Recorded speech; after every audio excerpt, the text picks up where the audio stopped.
is nothing wrong with routines. Routines make good choices automatic. So yay. Yay, routines. We just don't want to be so given to the routine that every day completely looks like the other and whole years just disappear into these memory sinkholes.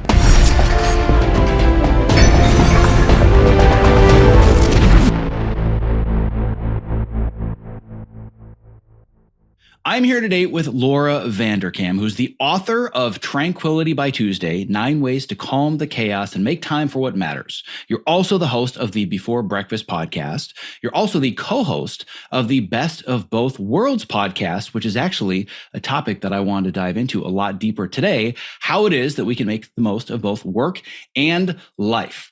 But before we dive in too deeply, I just want to thank you so much, given you are a time management expert doing the rounds. The fact that you have said you and your audience get 90 minutes of me, immensely grateful. So I can't thank you enough for being here today. Well, thank you so much for having me on. I really appreciate it. So you and I have not connected before. My audience knows all of this, but you don't. But I pride myself as somebody that's pretty good at time management. And I actually now teach time management. And anybody that's in the creative world of Hollywood says, I kind of need to get my shit together and better manage my time. I've kind of by de facto become the guy.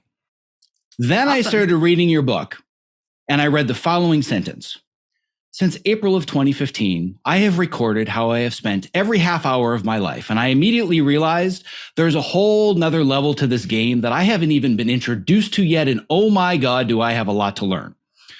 So rather than talking about your origin story in your life and how you became an author, how did you become somebody that has recorded every half hour of your life for the last 7.5 years? So I had been having lots of other people track their time for me for a week. Whenever somebody says, I want to spend my time better and asks what's the first thing they should do, I suggest they do this, that they track their time for a week. Mostly it's just about gathering data. Like if people want to change how they spend their time, you want to know where the time is going now, because if you don't know where the time is going now, how do you know if you're changing the right thing? I mean, maybe something you thought was a problem isn't. Maybe something you haven't even considered, taking far more time than you might have imagined. So we want to make sure we are working from good data. Really, the best way to get that data is to track our time for a week, because we live our lives in weeks, which I'm sure we'll talk about at some point in the podcast. But a week is kind of the unit of our lives that repeats most often. So I tell people, track your time for a week. And I had done this for a few weeks here and there over the years, because fair is fair, right? If I'm having people track their time for me, I should track my time as well, so I can, report on the process and see, if there are points that they need troubleshooting on, how to do that. But at some point I'm like, well, I'm curious. What if I kept going with this? And so I decided in April of 2015, I just happened to be, doing another time tracking thing. Like, I'll just keep recording it. And my original goal had been to do it for a year, because I was pretty sure that I could write about it for somewhere, like what happens when you track your time for a year. And I did wind up writing about it and got some great opportunities coming out of that. But it just wasn't that hard. It turned out it was not hard at all.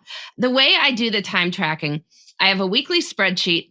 It's got the days of the week across the top, Monday to Sunday, half-hour blocks down the left-hand side, 5 a.m. to 4:30 a.m. So 336 cells representing a 168-hour week.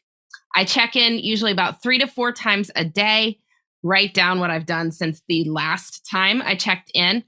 I use broad categories. My philosophy is that it doesn't have to be exact. It's better to be, continue with it than to worry about the exact nature of every individual minute. So I'll just write things like, hang out with kids, or work, or sleep, or putter around house, or something. It doesn't have to be exact. But yeah, I kept going because it wasn't hard. And I find it not so much about the data now. I mean, it's good to check in from time to time, roughly how much am I working? How much am I sleeping? But it's a wonderful way to preserve memories. And not so much even just like the highlights. So, if you have a scrapbook of pictures or something, that's the highlights of your life. People write in their diaries about how they're feeling about highlights of their life, or lowlights, or things like this. This is everything. And so I can pull up a random week from like 2017 and look at it, and the memories are still there. because I'm seeing how a day went in sequence or anything that was out of the ordinary that happened that week. I'm like, oh yeah, that. And it's got this completeness to the memory that's pretty surprising. So anyway, that's what my story of tracking time for 7.5 years now. That's amazing. And it sounds to me like, and you already kind of alluded to this, it's kind of a unique way of just journaling. Yeah. Right? It's more a mathematical Google Sheet format as opposed to your deepest, darkest secrets in a diary with a lock on it. But you're essentially journaling your life, right? I am journaling my life, every half hour of it today. It'll be funny. I mean, at some point, if I want to show this to like my two youngest children who were babies during the course of the 7.5 years I was tracking, that, like, this is how often mommy was up with you in the middle of the night. I've got an actual record of it if I ever want to share that. What I don't want to do, because I know this could be a 90-minute episode about all of the cell settings and formula, because I could geek out on this literally for hours. But the one question I do you have it coded in such a way that it's quantifiable? Meaning I could say, how many hours did you play with your kids between 2016 and 2019? No. I elected not to do that because of the journaling function of it, that I wanted to be able to describe things a little bit more freely than to code everything into unique categories. Like, this is my life. Because, there might be time with kids, like time with kids in car versus time with kids reading a story versus time with, it just, there's all sorts of different categories that might occur in the course of my life that might be time with kids, for instance. So I elected not to do that. If somebody is just tracking for a week, I can see upsides having it a bit more in terms of, the coding ability to just, figure out the numbers, or, then you might want to choose your categories a bit more carefully, because then you can quickly see, how many hours did I sleep. But I would point out that if you're only doing this for yourself, there are only going to be 336 entries on a 30-minute, spreadsheet for a 168-hour week. So you can add it up yourself too. Like you could also just add, and it's not that intense. Yeah. Well, even though I don't do this for my time, this is something that I've been building for the last year for my fitness specifically, because I have very specific fitness goals, because I've spent the last 5 years training for and becoming an American Ninja Warrior from having, award-winning dad bod in my late 30s and 2 kids. Like, I want to make a dramatic lifestyle change. And I've been building out this entire spreadsheet where if you said, how many hours have you spent working specifically on shoulder and neck mobility, I can tell you down to the minute over the last year. So I understand if I'm still having issues, it's because I'm not putting attention somewhere. So what I've found is that process for me helps me identify patterns. Where am I consistent? Where am I not consistent? Oh, I find that I'm not balancing as well. Well, yeah, it's because you did all upper body the last 2 weeks and you skipped lower body. So I'm curious, number one, what patterns have emerged from this process that have really taught you more about your behavior and who you are and your identity? And number two, I want to talk about this concept of budgeting your time, because this is very similar to if you came to a financial management expert and said, I don't really know where my money is going and I'm in debt. The first thing they'd say is track your spending. And I think that money and time, very, very similar to the way that you look at it and the way that I look at it. But first of all, what patterns have you learned about yourself from having done this for so many years? Well, one is that I average 7.4 hours of sleep per day. So that was an interesting revelation. More interesting for the fact that I clearly don't sleep 7.4 hours every single day. It's that over any longer period of time, that is what it comes out to. And I came across this little statistic pretty early in my tracking, because I started adding things up early. I was like, after the first month or two, I was like, oh, well, let me just see what I'm averaging on sleep. And then, I had the first 6 months and I was like, oh, let me see what I'm averaging on sleep. And it was always right around 7.4 hours. And again, kind of weird, because during that first year of tracking, I had a baby. Like, I had an infant for much of the year. He was 3 months old when I started tracking. And so my sleep was very disrupted. And yet somehow, one way or another, over a couple of weeks, I was averaging 7.4 hours per day. I was like, well, okay, that's interesting. Cool. Then I tracked a second year, and it was also right around 7.4. I think it was like 7.3 something. It's like very, very close. I'm like, well, that is interesting. I did it again, and it just keeps coming out. It turns out my body has a very strong sleep set point. And as I've studied this with many other people, I find that something very similar occurs for many of us. It doesn't mean that any given week might not be higher or lower. It doesn't mean any 2-3 weeks might not be higher or lower, but over a longer period of time, say 2 to 3 months, you're probably going to average out to some number. And so once I knew that number, it became easier to say, well, what would happen if I attempt to get that number every single night, right? And see if I, what I could control, if I could be in bed at a time that would allow me to get that 7.4 hours pretty much every day. So that was kind of a curious thing to discover. I enjoyed that. Do you want to hear another one or? Yeah, let's dig into one more. Yeah, I love getting into the weeds right away. Yeah. Working was an interesting one. And I am on the record of telling many people that you are probably not working as many hours as you think you are. And particularly the more high of a number people put on the number of hours they work, the more likely it is to be inaccurate. We live in a very competitive world. And so people are tossing around like, oh yeah, I work 80-hour weeks. Like, well, do you? I don't know. Track your time. Let's find out. Often they don't. And I'm not saying it's not high. It might be something like 55 to 60 hours, but that's not 80, right? Like, and 80 is a different number. And your life and your choices will look different if you think you're working 80 versus if you're working 55. It's just there's hours there that aren't accounted for. Anyway, so I've said this to many people over the years, and I thought I worked about 50 hours a week because I had tracked my time for various weeks over the years. And I was always working about 50 hours a week. And then I realized once I started tracking time for an entire year that I was tracking very specific weeks in the past. Like it was never a week where I was like, knew I was going to be off for a day and a half doing whatever. It was never a week where I, something else was going to be happening so that it wasn't a complete work week. I was always tracking complete work weeks. But once you track a whole year, you realize not every week's like that.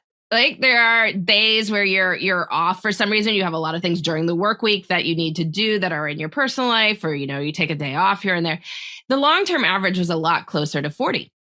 And 40 is a different number than 50. Like here I am writing about this topic, speaking about this topic, and I have 10 hours going, over the long haul to somewhere completely different than what I'm thinking it's doing. So, I found it an interesting and an enlightening experience because it allowed me to then make some more rational choices of how I'm allocating my hours.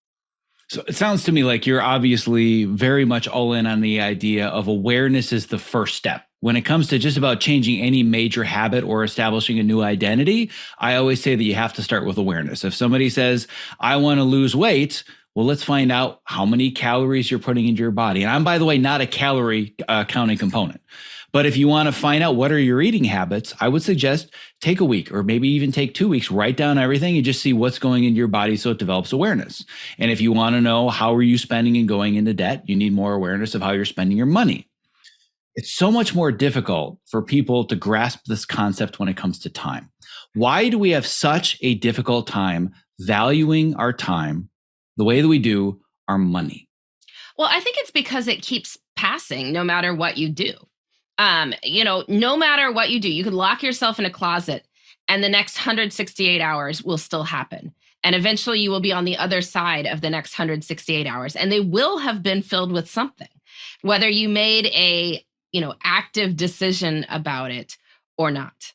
And because of that fact, it is a lot harder to sort of get our hands around it. On some level, for food to go into your mouth, it has to go in, right? Like you have to put it in there, right? And maybe it's a little lesser degree with money because we have so many things on like automatic pay now or whatever, but still like there's an amount of, that it did have to leave your control at some point. And there's no set amount that always has to go out one way or the other. Like even if you were living in a box on the street, you still have 168 hours in a week. Like, it doesn't matter. Like everything is still happening. You're still having those hours go, whether you want them to or not. And it's not quite the same with food or money, even though we're still talking resources that we might wish to optimize or track or whatever else like that.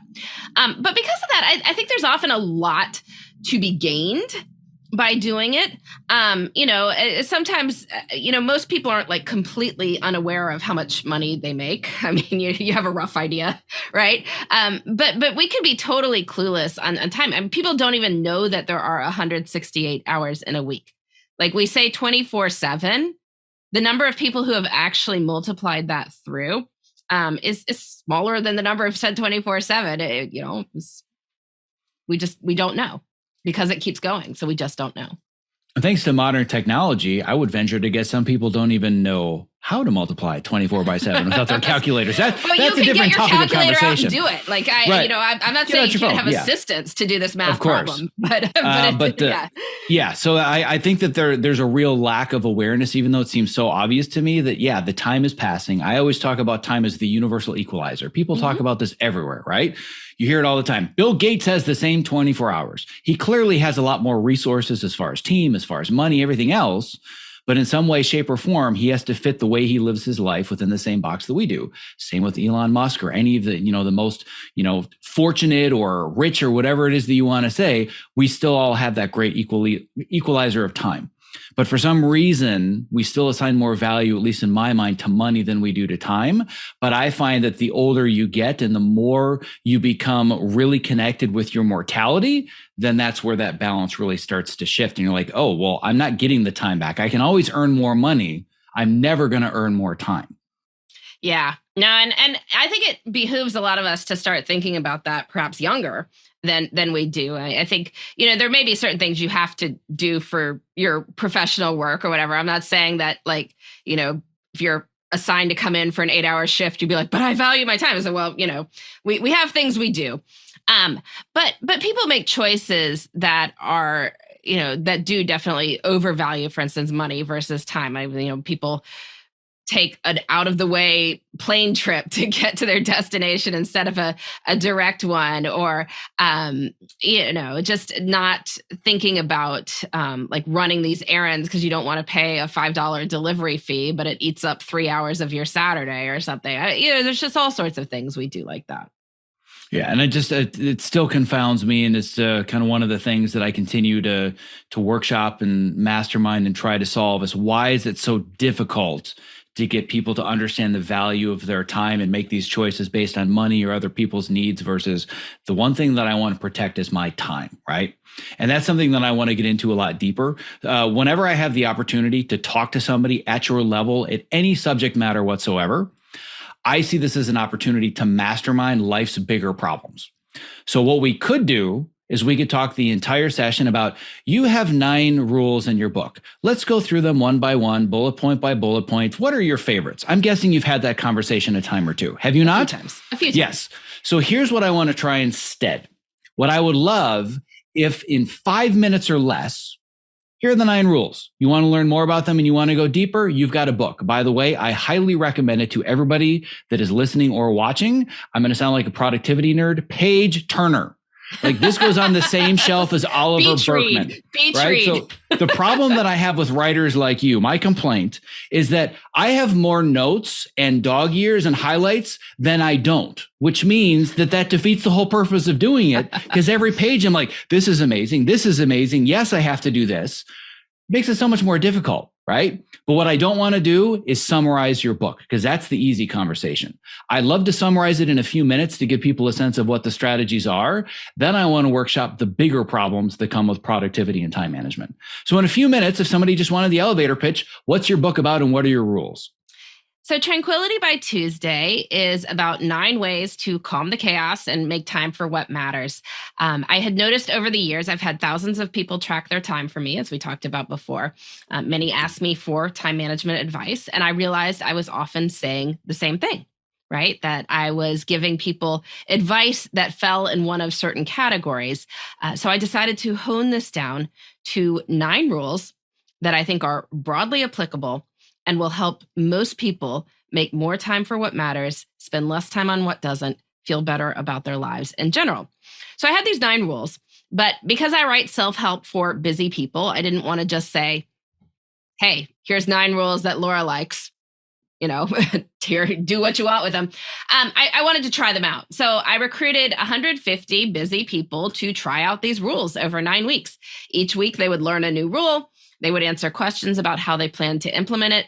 They would answer questions a week later about how the rule was, how it played out in their lives, if it worked, if it didn't, the challenges they faced, how they overcame those challenges. Did this for 9 weeks, measured people on various dimensions over the course of the 9 weeks to see how satisfied they were with the time.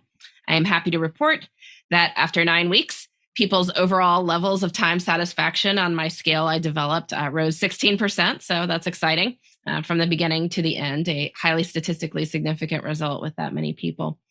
But, just take a real quick run through the rules. I'll just go ahead and recite them and we can dive into any that you wish to. Rule number 1, they fall into 3 categories. I mean, first, foundational habits or feeling better about our lives. Second category, making more time for what matters. And the last category is wasting less time on things that don't. Rule number 1, give yourself a bedtime. So choosing a time to go to bed most nights, unless you have a really good reason not to. Rule number 2, plan on Fridays, which means to have a designated weekly planning time. I choose Friday for reasons I describe in the book. You might want to check that out. But sometime where you look forward to the next 168 hours and get a grip on what is important to you and what is happening and how you can make it through those next 168 hours, making progress on your goals. Third strategy, move by 3 p.m. Do some sort of physical activity, just 10 minutes or so in the first half of every day. It's kind of a magic reset button on our days to give ourselves more energy, more focus. Rule number 4, 3 times a week is a habit. Things don't have to happen daily in order to count in our lives. And aiming for doing things a few times a week is often quite doable. And when things are doable, we do them. Rule number 5 is to create a backup slot. This is about building more open space into our lives generally so that we have space for when emergencies happen or when opportunities arise. Because I think true time management masters don't make a perfect schedule. They make a resilient schedule that allows them to keep making progress on their goals. Rule number 6, 1 big adventure, 1 little adventure.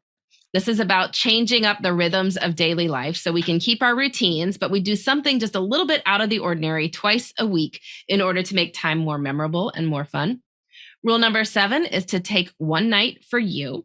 So 1 night a week, do something that is not work, that is not family responsibilities, but is enjoyable just for you intrinsically, and it can change the entire experience of time. Rule number 8, batch the little things. Designate a time for all those non-urgent, not important matters that can clutter up our calendars, because by doing that, you leave open space in the rest of the time for deeper work or enjoyment of life in general. And finally, rule number 9 is effortful before effortless. So when a spot of leisure time opens up, do just a few minutes of something requiring a little bit more active engagement, like reading, hobbies, connecting with friends, before you switch over to the passive leisure of screen time. If you do this, you will find yourself far more satisfied with your leisure time and start to feel like you even have more of it because it becomes more memorable. For anybody that's listening or watching, this is how it works with a professional.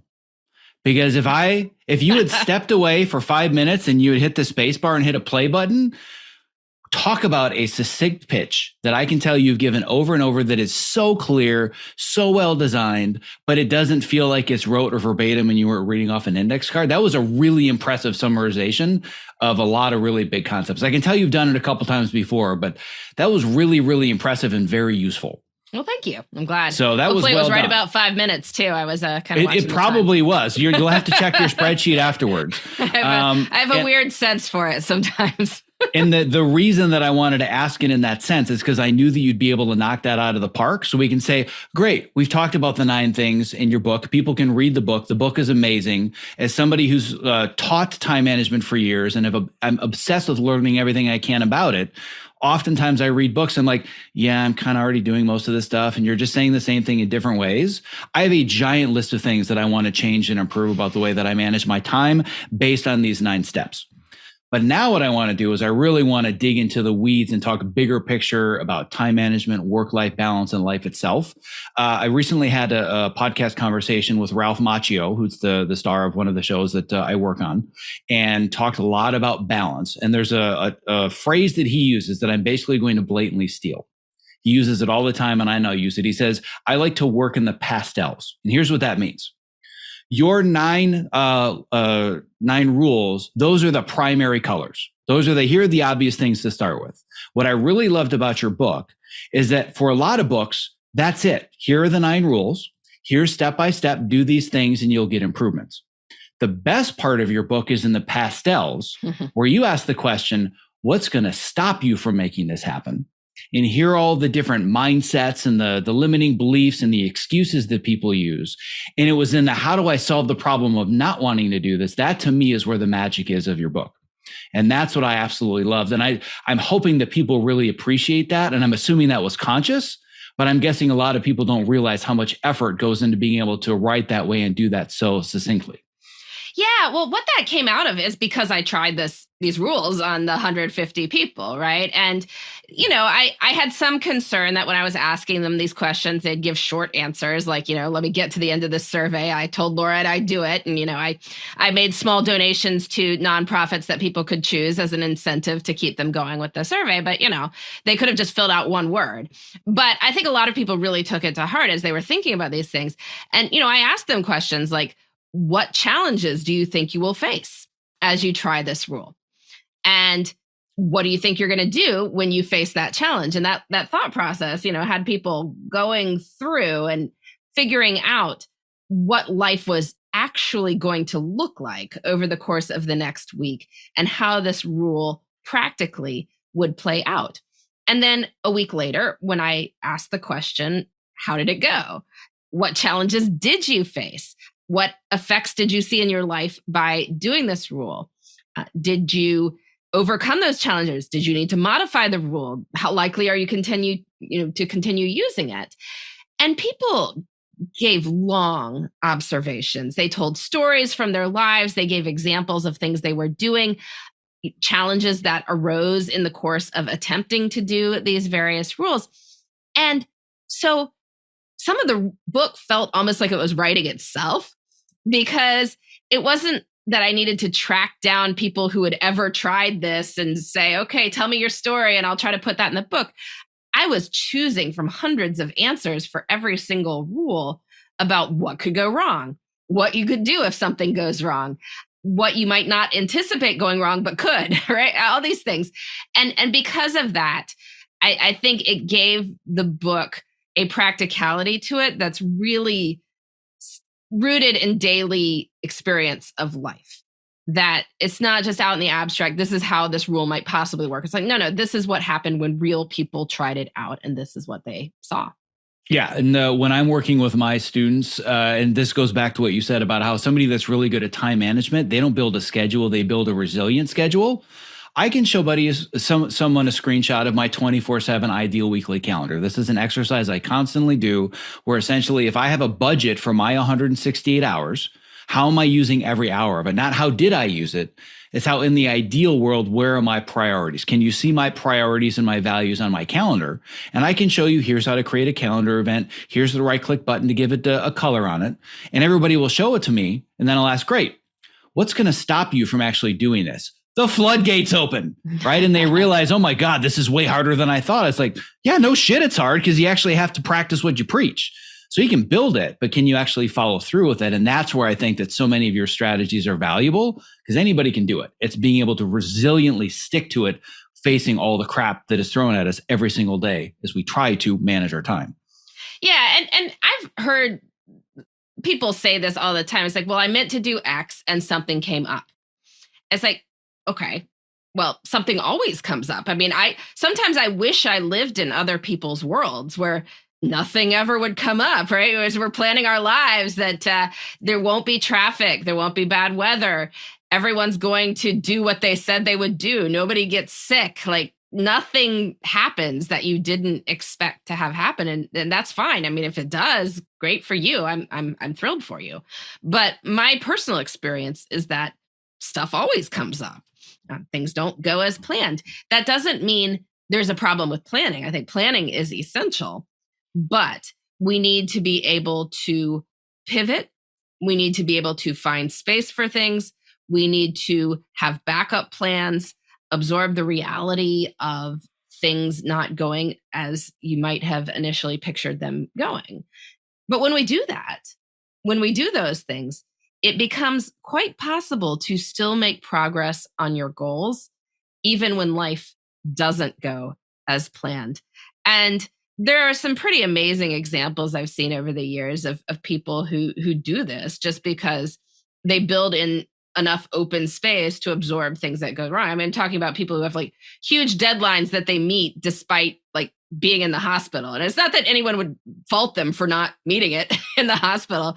It's just that they got it done ahead of time. So it's not like there was any, if something happened in the last week, it actually wasn't a problem. I mean, it was for them personally, but it didn't slow the project in any way because they had built in enough space for something to go wrong. You don't know what will go wrong, but you know that something inevitably will.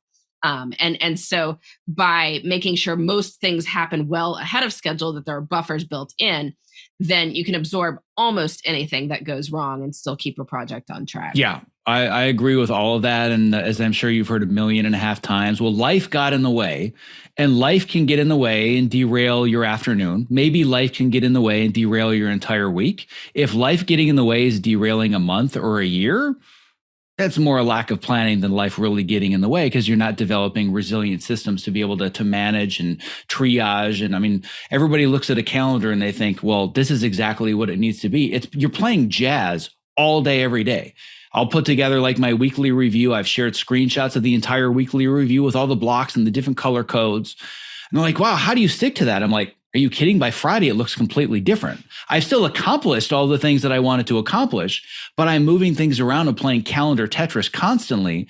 But like you said, I built in some of the white space and I made sure that I have backup plans and whatever it might be. But life can get in the way once in a while. But if it's just consistently getting in the way, to me, it's just partially, like you said, it's a lack of planning and not having that resilient schedule. So, and I do want to be clear here that some people's lives are legitimately more difficult than other people's to Absolutely. Stay on track with things. And it's an interesting thing to me if people are writing about productivity and such and have very few obligations to the rest of humanity. I'm sometimes a little worried about the things that people put out there if they have never, for instance, had to deal with a sick child or other relative, right? If they've never dealt with a huge team where things can go wrong with them. Life there's a little bit more layers of it for some people who have more responsibilities versus others. That said, I think even if we do have a great many responsibilities, we can take that into account as we are building our schedules and figuring things out. And when you think about what can go wrong and you make plans to account for what can go wrong, you often can still have things happen no matter what comes up. Well, I'm glad you brought up this idea of there are levels of difficulty, because I think that, yes, we want to acknowledge that everybody's circumstances are different. And I've been waiting for the spoiler for a little bit later in the episode for those that didn't know. But listening so far, knowing you're tracking 168 hours a week, you're a successful author with multiple books, you have multiple podcasts. I mean, that's all well and good, and you've got a team. But I mean, clearly you must not have a family if you're able to accomplish all of these things, right? So what's the spoiler alert that I'm going after? That's the real wake-up call here. Well, I did talk about having babies in the course of the time tracking, but I have 5 kids. Yeah, so to me, it wasn't that you have kids. It's that you have 5 children and you're still managing all this and managing it at a high level. Yeah, they range in age from, teenager to toddler. So we're really getting all the experiences at once, the teenage stuff, the toddler stuff, everything in between. It's great. Yeah, it's a active household, a lot of moving parts, juggling a great many things. But, you come up with systems, you make sure that people get where they're going most of the time. So the reason that I wanted to bring that up, there's a multitude of them, but that is one of the excuses or the obstacles that I hear from my industry so often, especially from the women in my industry. It's a really, really big emotional struggle that they have, is that I have to choose between a successful career and a family. And in Hollywood, it's a legitimate concern because, like you said, there's a difference between I'm working 40 or 50 hours versus I'm at work. And a lot of people in this industry, maybe they're not working all that time and they could be more effective, but they're at work for 80 hours a week. It's hard to balance both. And the nut that I've really been trying to crack, and this is really kind of the foundation of this entire conversation. This is a continuation of something that I talked about with Mike Vardy recently, and I know that you've talked to Mike as well. It's that I don't think that in today's day and age, with the way that there is such a blurred line, such a gray line between work and life, I don't think work-life balance is the right term for what it is that we're striving for going forwards. And there is one line in your book that really stood out to me that actually is just one of those pieces of feedback from one of your surveys. And I think this, to me, so clearly encapsulates one of the biggest struggles that all of us have right now. And the line is very simple, and it's as follows. I'm thinking about kid stuff while at work and work stuff while with the kids. And that to me, if you're with your kids and you're at work, from the outside, that looks like work-life balance, but it's not work-life presence. So how do you feel about this idea that everybody wants to achieve work-life balance? Do you think that that's actually what we can be working towards, and is it even possible? Well, I don't like the phrase work-life balance for a lot of reasons. I mean, I use it because that's what people search for. Me too. I feel exactly the same way. That's what they're looking for, but it isn't what they're looking for. And so, you kind of have to use the term, because otherwise people are like, well, I don't know what you're talking about if you use some cutesy other phrase that, like it's just your own personal metaphor for whatever it is. But the key problem with the work-life balance metaphor is a balance. It puts them on opposite sides of the scale. And for one to come up, the other has to go down, right? And so the only solution there, if people are like, I need work-life balance, is you have to work less. I mean, nobody's ever saying that because they, like, well, actually, I need less time with my family. I need to work more. Like, that's not usually what people are bringing this up from. So, the only solution that implies when they're on opposite sides of the scale is that for life to have more space, work has to have less space. Maybe that's true. I'm sure it's true for some folks.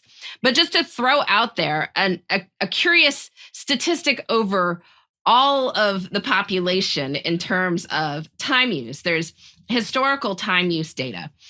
Nobody argues with the factual reality that women are working more hours for pay now than they did in 1965. Okay, that's a known statistic, right? Curiously enough, women also spend more time interacting with their children now than in 1965. How is that even possible, right? But it turns out that women and people in general do more than just work and spend time with kids, right? There's many other things we can do. There's housework, for instance, which turned out to be a gigantic change, that women in general spend a lot less time on housework than they did in 1965. And so, the time was available for work to go up, with kids to, actually rise a little, not fall. There's leisure time in various forms that could change, right? If somebody could decide to work more hours and watch less TV.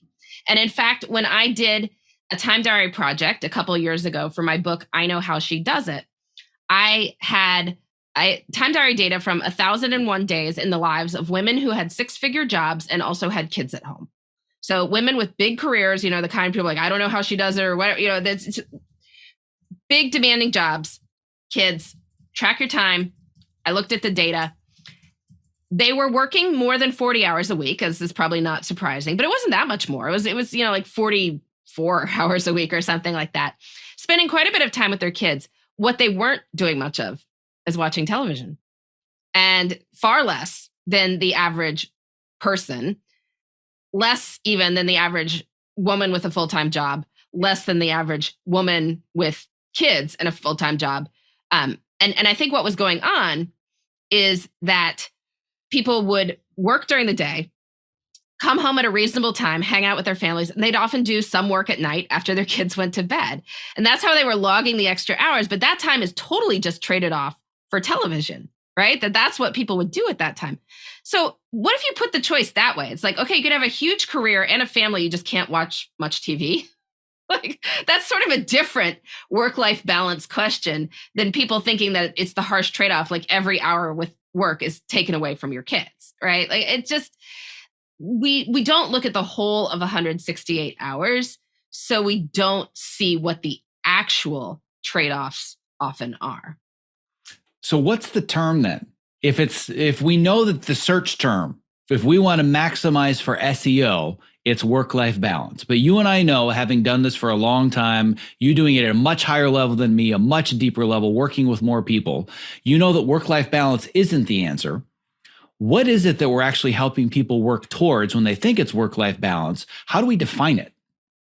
So at the end of Best of Both Worlds podcast every week, we have a walk offline. We'll be back next week with more on making work and life fit together. And I think that is probably a better image for it, that we've got lots of puzzle pieces, a mosaic, if that's what you want to look at it. You talked about, calendar Tetris, and if that's how you want to think of it. But lots of different pieces, and they fit in different places. And so the people who were doing work at night after their young kids went to bed, they had some of their puzzle pieces were up there on their, if you're thinking of the spreadsheet with 168 hours, they were putting in some of the work at a different time. That was not work. Some people would do early morning work. They might do a shift on the weekend, maybe while their partner was with the kids. They might trade off. Each people got extra time for, leisure or for more work, whatever it is they wanted to do. But then they would also do personal things during work hours sometimes. I definitely saw on people's logs, that flexibility was far more important than actual hours worked. There were people who would come into work at like 10 o'clock someday because they'd gone and done a breakfast at their kids' preschool. And, they'd just do an extra hour or two of work at night, or, they'd do an hour or two of work on the weekend. And so they weren't having to make necessarily the harsh trade-offs that people often think that success would require. I love the idea of it being about making life and work fit together, because that just, for me, being such a spatial and visual person, like you said, you pulled it right out of there. Calendar Tetris is like, it's literally the process that I teach my students is visualize your time as colored blocks, because all the people, not all, but many of the people in my industry that are highly creative were also visual learners and spatial reasoners. And they love the idea of visualizing time. So it's not some esoteric thing that I can't even really feel. I know it's passing. I can't hit the stop button, but I can't really visualize it. Boom. Colored blocks on the calendar they get, because as an editor, you work all day long with colored blocks, but we use those colored blocks to create emotions. Time also creates very specific emotions. So I love this idea of it making these two things fit together, because that just fits so perfectly into, it doesn't have to be more of one equals less of the other. That's my biggest problem with it, is that, if I need more time with the family, I must lose time with work, but we're not really focused so much on the presence of it, right? It's this idea of, I'm at work, I'm thinking about the kids. As soon as I'm at home with the kids, I'm thinking about work. Like, that may be balance on a spreadsheet, but is it really balance? Yeah. I mean, there's different things with mental, and I think that's a different matter too, that people also have to develop certain strategies and habits that allow them to focus on what they're doing in any given moment. And so I totally get it that, if you've got something big hanging over your head at work, it can be hard to focus at home. And, if you've got a big thing going on at home, that can, you're going to start thinking about it during the day at work as well. What you do want to be careful about is controlling what you can control. And that was one of the reasons behind, circle back to Tranquility by Tuesday, rule number 8 of batching the little things. Is the problem is we can distract ourselves from the deep work we're trying to do. If we're like, I've got to fill out these 3 permission forms and like refill the lunch, account for the kid and sign them up for gymnastics and whatever else. And it's not that work doesn't have to happen. It does, but you don't want to have it taking up the time that you have designated for deeper work. And so I have people, create a little batching window where they do all those, little mental load things. But you can do that at home too. I would recommend, like, if you're going to have to work after hours, you've chosen to do that, you're better off batching it rather than being on and off email the entire evening while you're trying to hang out with your family. Say, okay, no, I'm going to be off from, let's say, 5:30 to 7:30 or 5:30 to 8, whatever it is. This is the time I'm going to be off. And then after that, I'm going to batch all the work stuff that I wanted to get to. And so keeping it from just bleeding into each other constantly. So you're constantly task switching. Yeah. And I always know that at the end of any given day, if I feel more run down or more exhausted or more scattered, or specifically with me more anxious, I can just look in my calendar and realize I didn't stick to my time blocks, and I was checking on the email every 5 or 10 minutes. And I spent a little bit of time just kind of randomly distracting myself, going to social media, as opposed to being present with those things and saying, you know what, it's fine if I want to scroll social media for half an hour, but there's a purpose behind it, as opposed to it being a distraction. So batching is something that I find that when I do it, works like magic. When I don't do it, I literally feel it. It becomes an emotional response of anxiety. Like my brain just can't handle bouncing back and forth. And it's not because I'm broken. It's because that's the way that we're wired. Exactly. Yeah. So what I want to get into next is a very common theme that you share throughout your book, which is also one of the most fundamental themes that I share. And I want to dig into this a little bit deeper. So a little background on this. When I originally decided that I wanted to call this program Optimize Yourself, it's because I'm surrounded by people that are all about technology. And it's always about how do I optimize my hard drive speed and my internet connection and my workflows and efficiency, et cetera, et cetera, et cetera. Then I realized I fell into a trap.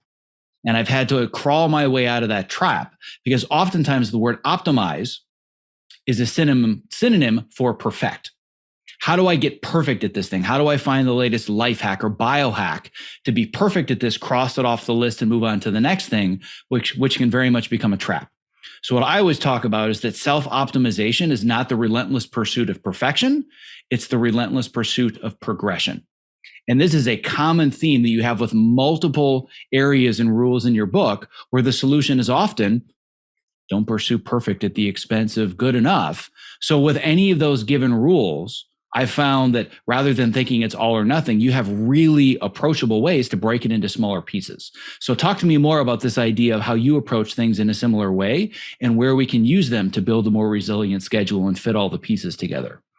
Yeah, this probably plays out in a couple of different rules. I mean, one, like move by 3 p.m. Everybody knows exercise is good for you, but I think many people have in their minds that it needs to be like an hour at the gym. And if it's not that, it doesn't count. And I think that's kind of ridiculous because then many people can't go to the gym for an hour every day. And so then they're not getting the benefits of physical activity at all, if that's what you think it has to be. But, many of us can get up and walk for 10 minutes somewhere in the course of our day. And most of us would benefit quite a bit from doing it. And so the exercise is what you want to do full formal workouts, great. But I'm challenging you to every single day, get up and just move your body for a few minutes and then get back to whatever you're doing. And it encourages people to start thinking strategically about their schedules and where they can force in breaks. But, recognizing that, whatever your idealized idea of exercise you have doesn't actually need to be what moving your body entails. I would say also that rule number 4 of 3 times a week is a habit is all about this idea of not letting the perfect be the enemy of the good. Because there's many things in life that people would like to do and would like to have be part of their lives. And then they get discouraged because they're not doing it every day. If you think of your life in terms of days, and let's say you want to practice the piano and you get to the end of the day and you haven't done it. So you're like, I'm horrible, I'm a failure, I'm terrible, I'm never playing the piano. But, if you look back over the last week or two and you have this in your life, like you have a piano, it's something you occasionally do. Often people discover that they are doing it like once a week, maybe. It just feels like never, because if you think of your lives in days, then 6 out of 7 days, you're not doing it. And so it's hard to focus on the one where you are. But I maintain that many things don't actually have to happen daily in order to count in your lives. That if you do it 3 times a week, it is happening regularly. It can be part of your identity. And 3 is a very achievable number. If you discover that you are doing this thing once or even twice a week, well, you already have a couple stamps on your card. You just need to get 1 or 2 more. Right? It's not about doing a total lifestyle overhaul. It's just about finding maybe 1 more slot, 2 more slots in the course of the entire 168 hours to make it happen. And when you do, then you can celebrate your success. So, this is about different things like practicing a musical instrument, or maybe it's some sort of spiritual discipline that people do, or creative work, like, writing morning pages, or, writing for, 500 words in a novel or something, or, it could be full formal workouts like weightlifting. It could be family meals. It could be reading to children. All these sorts of things that you think I would like to do more. And then you tell yourself, I'm never doing X, Y, or Z. Never and not as much as I want are very different stories. Not as much as I want is something we can work with. And getting to 3 times a week is a pretty doable way to work with it. I love this idea. I'm a recovering perfectionist, and I needed to read this section more than just about anybody else because I'm so guilty of pushing myself to the point of exhaustion because I have to cross off all the red X's. And if I haven't, well, I'm a failure for the week. It's not just about I missed it. We assign an identity to it. I'm a failure, or I'm lazy, or I'm a procrastinator, right? So I totally am on board with this idea of 3 days a week. And I can tell you it's going to be a challenge for me. But if I took anything away from your entire book, of which I showed you 100 different dog years, I took a lot out of your book. If there's one, if I had to pick one thing, it's probably I need to start being okay with the 3 days a week. However, right now I want to play the devil's advocate. Okay. I want to play the part of James Clear, who has a very specific rule that you never skip twice. It's all about building the habit, and you can skip it once and that's fine, but you never skip twice. How would you respond to that? Well, I think it's interesting because that doesn't even allow for like people doing different things on weekends versus weekdays. Because if you do something Monday, Wednesday, and Friday, I think many people would think that's a habit. People do things Monday, Tuesday, Wednesday, Thursday, Friday, and they call it a daily habit, right? It's not. You're not doing it 2 days a week that are real days. You're doing it 5 times a week, not daily. But, I would think that most people who have full-time jobs, they think of themselves as, going to work regularly. It's a habit, right? And yet they skip Saturday and Sunday and it's not the end of the world. So I would say, I understand the thought behind it. Like you don't want multiple things to stack up in terms of getting away from doing stuff again and again. But I would argue that many people do, in fact, have pretty regular habits that they skip twice in a row because they don't do it on weekends. Yeah, and for anybody that doesn't have enough context, huge believer and follower in James Clear. I teach his book. I have entire modules built around teaching his concepts, and I love it. But this is one that I always stick on because I feel like this is feeding my perfectionism, is allowing me to give myself the permission to be human and fail and skip a few things. And you've now kind of given me the permission to be like, I don't have to work out 5 or even 6 days a week, which technically I should be doing something all 7, but I know my body needs a rest. I'm a much bigger subscriber of, you know what, I've done it if I've made it 3 times a week. So I think that it's a really important shift for me. And I know that I have a lot of followers that are also members of the Recovering Perfectionist Club as well. So that to me was a really, really big one. And I wanted to make sure we talk about always pursuing progress as opposed to trying to pursue perfection. So the next area that I want to go into is something that I am fascinated by, that I'm still learning a lot about. I'm in the infancy of going to this level of understanding time management, but it's our perception of time. And the older you get, the more you realize that the perception of time that we have is not constant. For me, the first 43 years of my life went a hell of a lot faster than I thought they would. And if I think about how long it took to go from 0 to 16, that was 4 lifetimes. Like before I could drive to when I could drive, it was like I was never going to be 16, and every day just never ended. And it was so slow. And between 16 and 43, it happened in like 6 months. And I love this idea of understanding how it is that we perceive time. And you go into this, not super deep into like the neuroscience of it, but in the day-to-day, how we can plan activities or ideas or rearrange our calendar to bring more novelty and give us a better perception of how quickly or slowly our time is passing. Yeah. So it turns out that a big chunk of our time perception, it's shaped by how many memories we have of a given unit of time.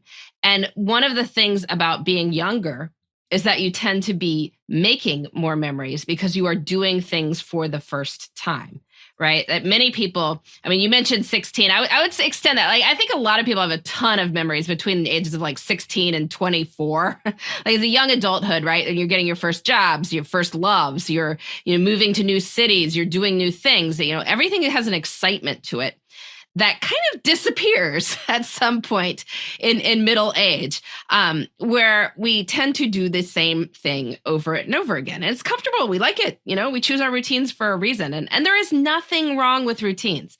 Routines make good choices automatic. So yay routines.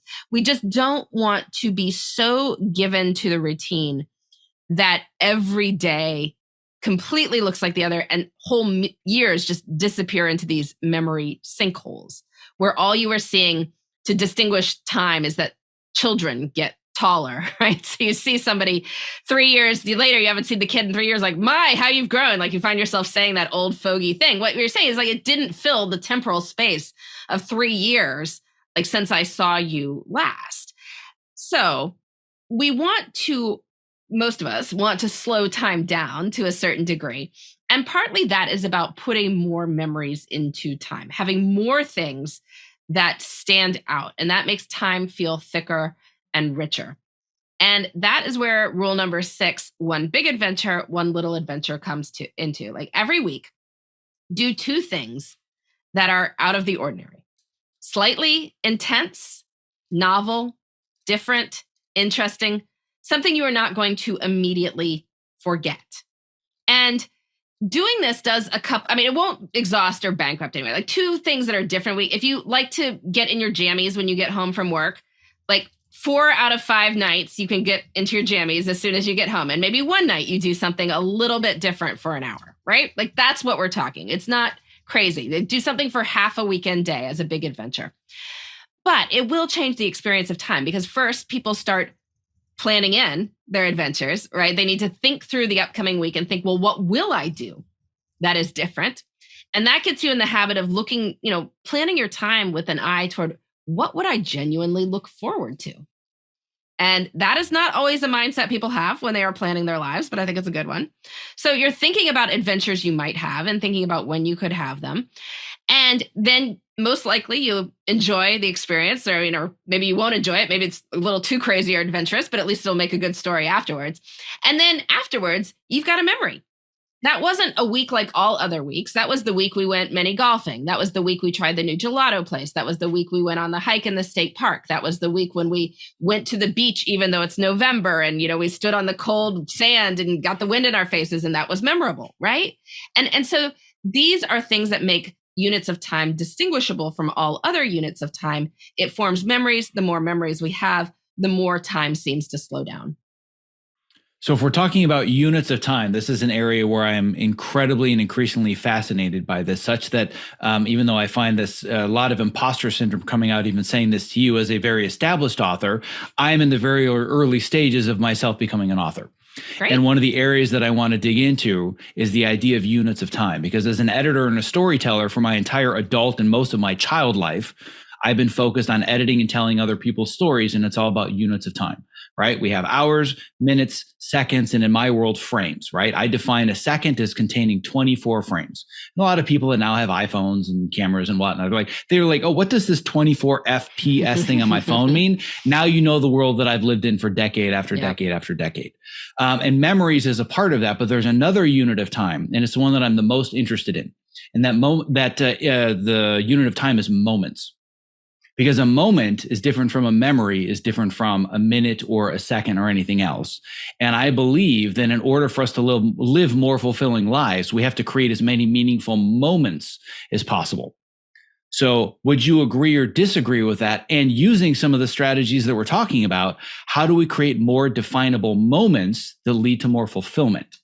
Yeah, I think, moments are a great way to think about it. I would think that moments has a certain aspect of that mindfulness we were talking about before, that one of the things people encounter when they are tracking their time that's difficult is there's big chunks of completely amorphous time that they can't necessarily say what they were doing. They weren't, doing anything that was a discrete task or an activity or experience.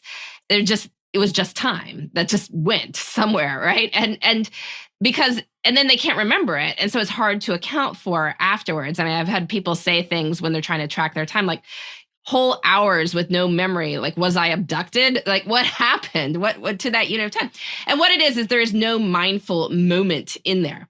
And work days are slightly easier to track in the sense that, you've got your 9 o'clock meeting, your 10 o'clock meeting, your 11 o'clock, you can look back on you know where you were, or you have an event that was supposed to happen at that time. And so it's a moment was there, whether you enjoyed it or not. It was a distinct event that you have a memory of.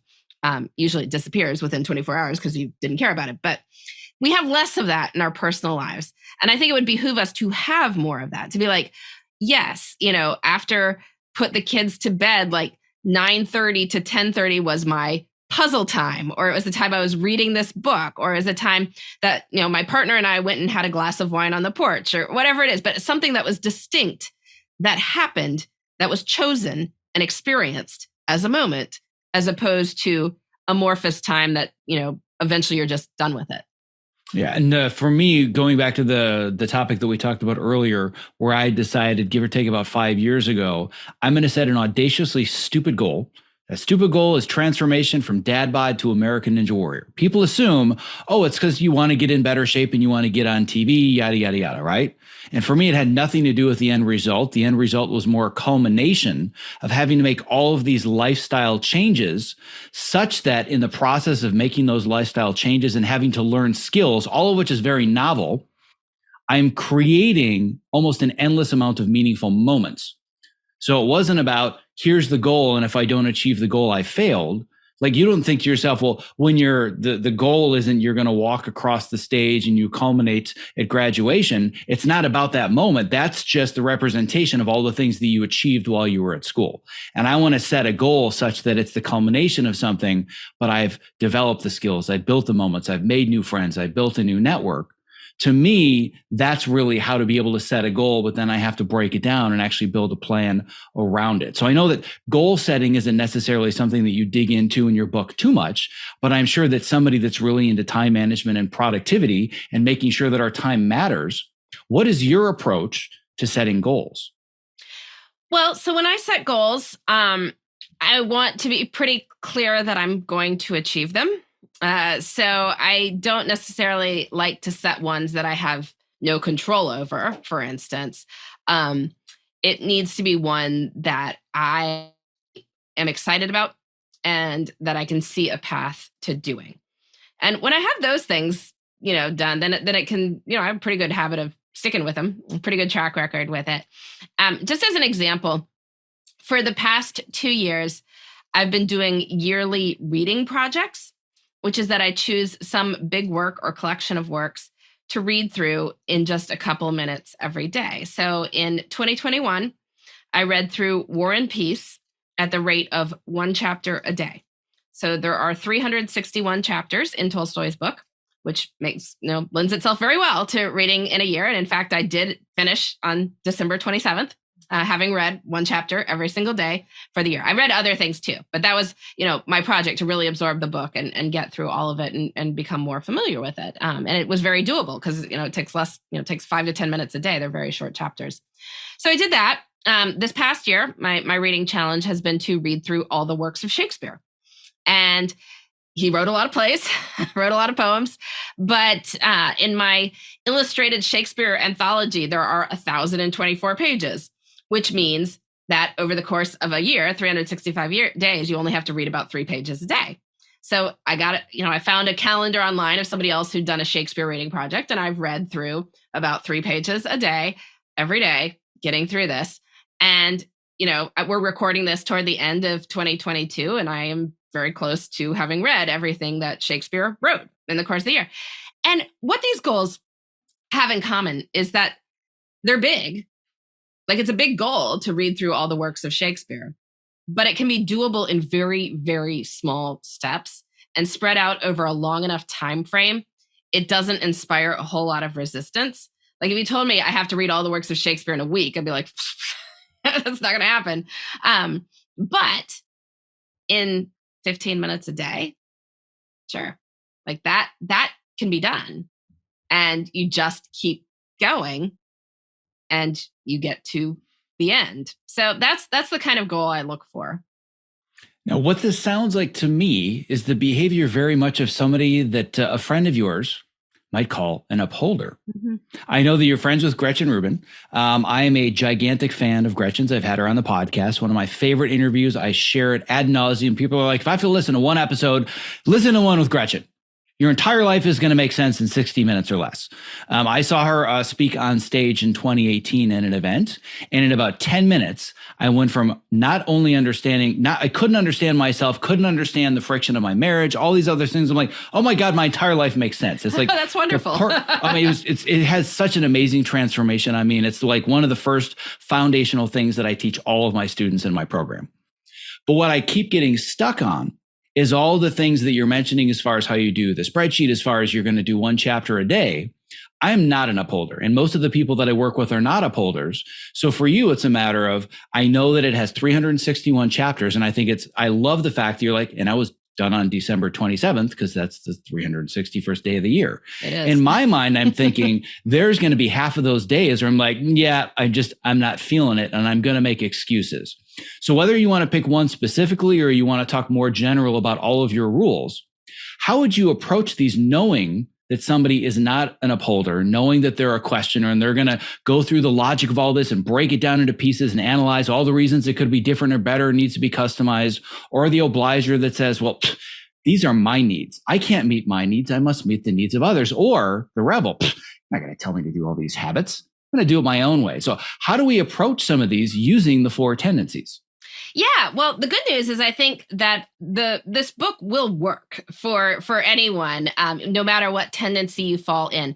Like if you are a rebel or a questioner who doesn't like the idea of rules, that's why I didn't put rules on the cover. I just said it's 9 ways to calm the chaos. I call them rules smart. in the book. Well done. It's ways. It's just ways. It's suggestions. They're ideas you could try out in the iterative process of life design. And if it works for you, awesome. If it doesn't, your life is different from mine. I'm throwing it out there as a suggestion. For any questioners, you might follow the 150 people who tried this out, that it's not just an idea Laura thought might be cool. It's here's what happened when 150 people went through it. Here are the questions they raised, right? These are the challenges that they saw in it. This is what they came up with. Here's how we could, get around those challenges. And this is why it worked for people, even with life as it is. So I think, seeing other people's experiences might help people get some, evidence that it's not just based on nothing, that it does in fact work. As for, the obligers among us, I think one of the reasons people were able to stick with this project when I did it, the 150 people, is you were getting an email from Laura every couple of days asking you if you'd done it. Right?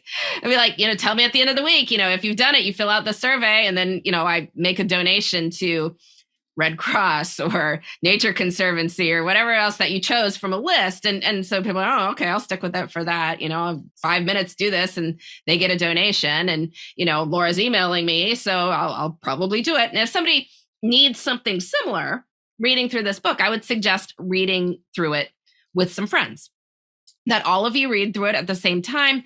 And you can do the same thing. Like you email each other at the start of the week. Here's what we're both focusing on this week. End of the week, you email each other. Did you do it? And people are waiting to hear from you at the end of the week. So hopefully they will get a positive answer from you that you did. And then, there are those of us who are the upholders who set a New Year's resolution and end it on December 27th with the last step in it.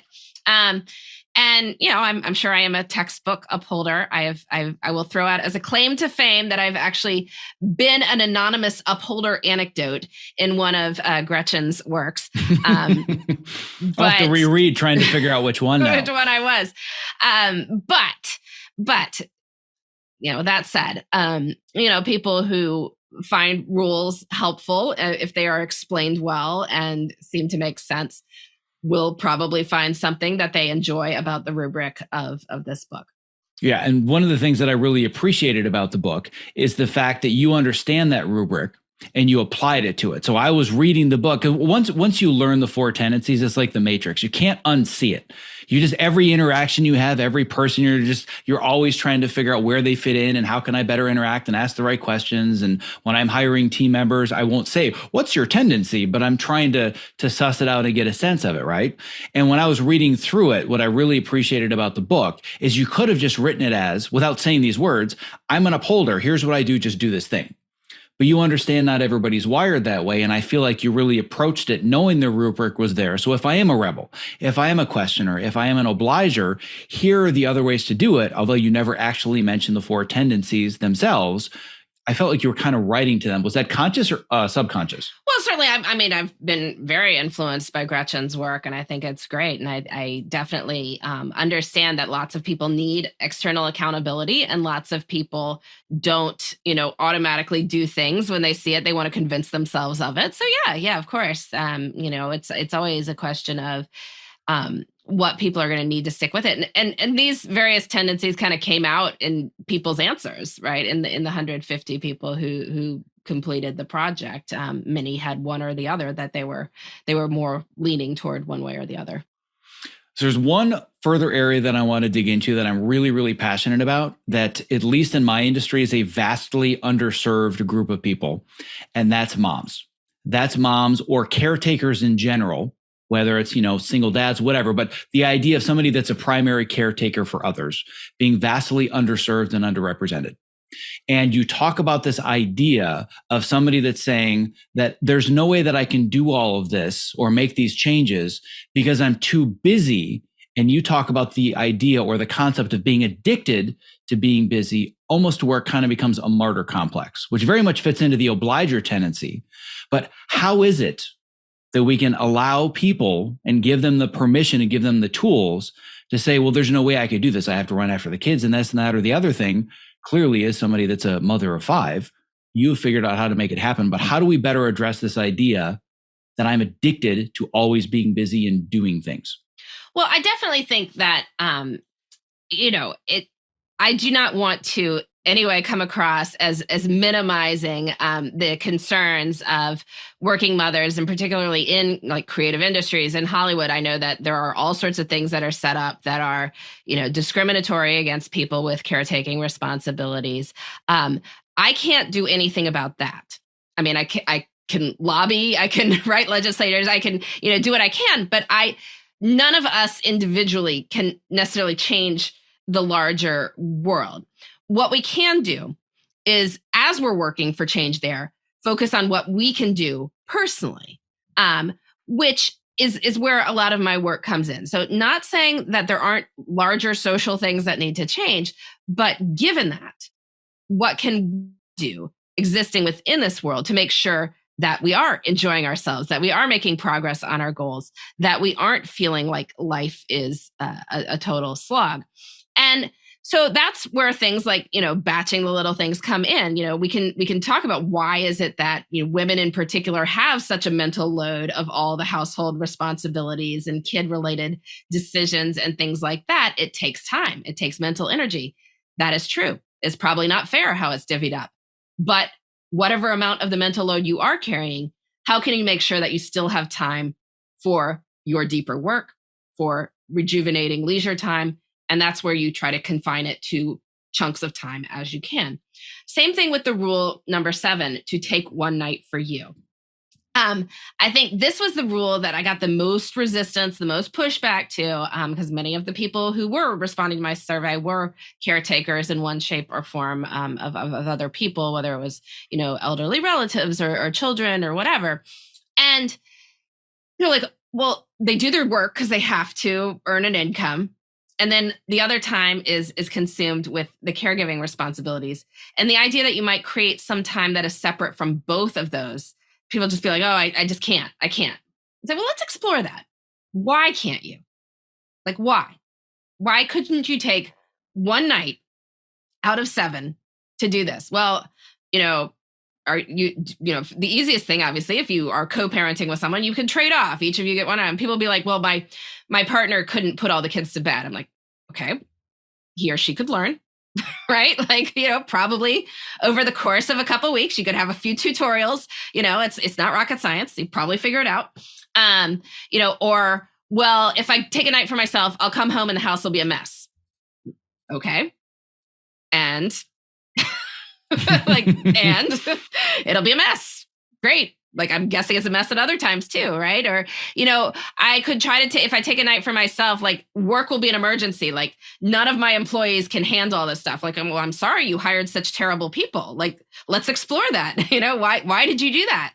What could you do to change that now? Like, what, do you need to change up your payroll here somehow? Do you need to train people in different things? Like, but what all this comes down to, it's one of two things. Sometimes it is arrogance that nobody can do the things I do, right? Without me, the world is going to stop spinning. And the flip side of that is fear, which is that if other people can do the things that I'm doing, what's the point of me? What is the point of me?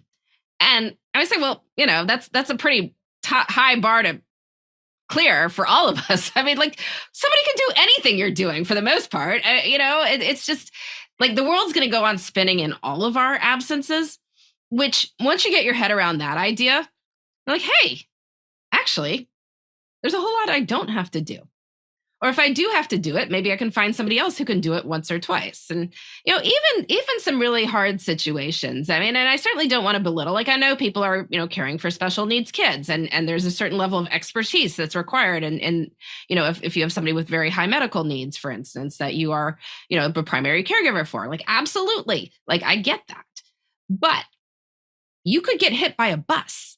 Like, you don't want this other human being's care to be only dependent on you when something could happen to you, right? Like, there has to be a backup just for the other person's safety. And if you can have a backup, if something were to happen to you that is terrible, maybe you can come up with a backup system for 2 hours on a Tuesday night, right? And so encouraging people to think that way. It's hard. I got a lot of pushback on it, but I do think it's important. Yeah. Well, if there was one sentence that I highlighted, double asterisks, 4 different Post-it notes, the phrase that you already mentioned, what is the point of me? Because that just digs so much deeper than productivity tricks. I need to move my calendar blocks here and take a Tuesday night or whatever it might be. It really drills to the heart of where I think a lot of the challenges are, especially with those that are obligers, that are really moving themselves to the point of burnout for the sake of others. They realize, if I remove myself from the equation, maybe I don't need to be a part of it as much as I thought. So now what's my identity? Boy, is that a scary conversation to have. Scary. Well, the good news is that all of us have worth just as human beings. So once we get our head around that idea, then it becomes a lot less important what you actually do.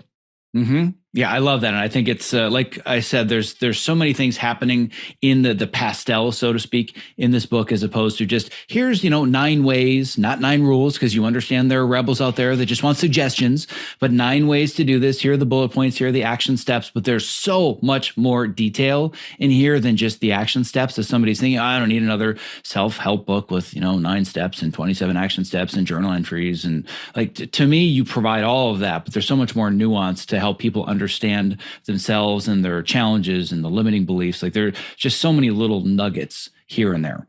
So I wanted to share how much I appreciate that. And again, just tell everybody, you want to dig deeper into the stuff, you get the book. Excellent. So the last nugget that I just wanted to share very briefly, which really goes to the heart of one of the challenges that I'm trying to solve in this industry, or frankly, just with our 24/7 burnout culture in general, is this idea of wearing your sleep deprivation or your 80 hours a week as a badge of honor. And I'm going to start with this quote, and I know your answer could be the quote, but this is just one that needs to be on a, 4 foot by 6 foot giant poster in front of everybody's desk or on the top of their bed. There are no prizes given for enjoying your life the least. Where did that come from? Because it's such a brilliant line. It's just like my kind of surprise at how people attempt to relate to each other. Like, we complain about stuff, right? Like, I do. I mean, I've been in part of these conversations. People are like, oh, my family was doing X, Y, and Z. I'm so busy. Where I'm like, life sounds bad. I guess we should be friends. I don't know. Is that what I'm supposed to take from this? I'm not like, life is hard. Sure, life is always hard, but since there aren't any prizes for enjoying your life in the least, like, nobody wins in the misery Olympics. Like, you don't want to take part in it. Like, you want to get yourself out of this competition rather than seeing who has the worst possible life. I mean, somebody's always got a worse life. Like, anyone listening to this, like, your life is probably great compared to many, many people on the planet. So with that understood, like, the misery Olympics is not one you're ever going to win. So, there's really no point in taking part. So, given that there aren't any prizes for it, I think it gets us in the mindset, like, well, what are we going to do to fix it? Like, if there's something that's a problem that's making us unhappy, we can explore why that is. Hopefully we can get, some emotional support for the people who are close to us. But ultimately, we want to think about what is within our power to make it better. And we're not going to make it perfect. Like, I'm not promising people, if like, you hate your job and you have a huge mortgage, like you can get out of it tomorrow. Like, that's probably not going to happen. But on the other hand, there are a lot of jobs out there in the world. Could you find something in another year? Well, probably. Like, if you were putting a concerted effort into looking, you could find something that had a comparable paycheck in the course of a year of looking. Maybe it's that life is if you don't have enough support at home, you've got young kids who are going through difficult phase or whatever, you've got elderly parents you're caring for. Like, I get it. But could you carve out a couple hours a week for doing things that make you laugh, that you are genuinely enjoying and find fun?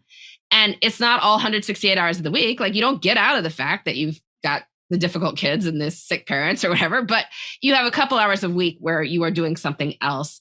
And having those hours of genuine enjoyment can change your entire perception of the rest of your time.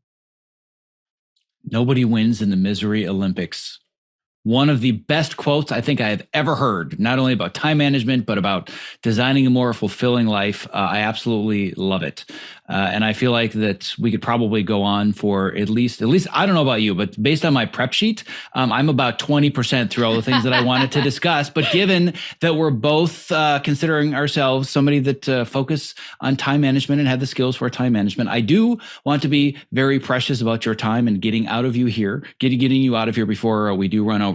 But the last thing is, for somebody that is inspired to take action, what is the simplest and fastest route for them to find more about either you or your books or both?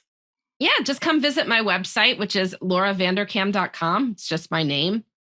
You can find information on my books, including Tranquility by Tuesday. You can find information about my podcasts. I also blog a couple times a week. I enjoy it. It's like, it's always 2005 back on my blog. I'm still blogging 3 or 4 times a week. So come join that. We have a great community of commenters. It's really one of the most lovely places on the internet. So hopefully I'll see some of your listeners there. I love it. Well, on that note, I want to thank you once again for sharing your most valuable time. And I'm honored to know that I'm going to occupy roughly 3 Google spreadsheet cells for the last 90 minutes that we have talked. It's an honor to be a part of that journey. Exactly.